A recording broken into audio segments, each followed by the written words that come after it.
మన తెలంగాణకు సంబంధించిన భువనగిరికి సంబంధించిన ఈ బాబు ఆర్యాంష్. సో ఆ పాపకొచ్చింది టైప్ 1, బాబుకొచ్చింది SMA టైప్ 2. సో ఎలా ఉంటుందమ్మా? అంటే ఏ ఇయర్‌లో తెలిసింది మీకు? అంటే మాకు 1.5 ఇయర్‌లో తెలిసింది సార్. మామూలుగా బాబు పుట్టగానే కూడా బ్రీతింగ్ ఇష్యూస్ వల్ల చనిపోతాడు, బతకడని చెప్పారు మాకు. తర్వాతకి లేదు ఇంకా హాస్పిటల్ ట్రై చేద్దామని వెళ్ళాము. అక్కడ ఒక 10-11 lakhs ఖర్చు పెట్టాము మేము దానికోసం. బాబు బతికాడు, సేఫ్ ఉన్నాడు అని అనుకున్నాము. ఒక 6 monthsకి మళ్ళీ న్యూమోనియాస్, కోల్డ్ అని స్టార్ట్ అయ్యింది. సో ఎందుకు ప్రాబ్లం ఇట్లా అవుతుందని చెప్పేసి మళ్ళీ హాస్పిటల్ అడ్మిట్స్ అవుతా ఉన్నాం. ఈ 6 monthsకి నెక్ అనేది హోల్డ్ చేయలే, ఇట్లా పడిపోతుంది. దానివల్ల మాకు డౌట్ వచ్చింది సార్. ఇంకా ఆల్రెడీ వీక్ ఉన్నాడు, ప్లస్ ఇదొక ప్రాబ్లం ఏంటి అని చెప్పి అప్పుడు మళ్ళీ హాస్పిటల్కి వెళ్ళడం స్టార్ట్ చేస్తే బ్లడ్ టెస్ట్లు అన్నీ చేశారు, నార్మల్ వచ్చినాయి.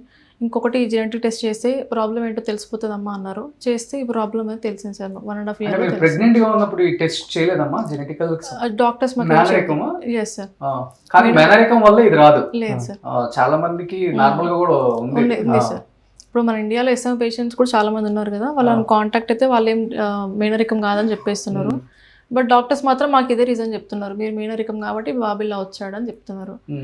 ఇంకా మాకు టెస్ట్ అనేది ఏం చెప్పలేదు సార్. ఇప్పుడు మేము ఈ ప్రాబ్లం తెలిసాక మళ్ళీ మేము హాస్పిటల్కి వెళ్ళి మీరు మాకు ఇట్లా ఎందుకు చెప్పలేదు అని అడిగితే అవి ల్యాక్స్ ఉంటాయి, మీరు పెట్టుకోగలరా, మీరు పెట్టుకోలేరేమో అని మేము చెప్పలేదు అని చెప్తున్నారు సార్ ఇప్పుడు డాక్టర్స్. ఇప్పుడు ఇంత ఖర్చు పెట్టుకొని ఇంత బాబుని ఇంత బాధ పెడుతున్నాము, అప్పుడే టెస్ట్ చేయించుకునే వాళ్ళం కదా సార్ ఇప్పుడు మేము.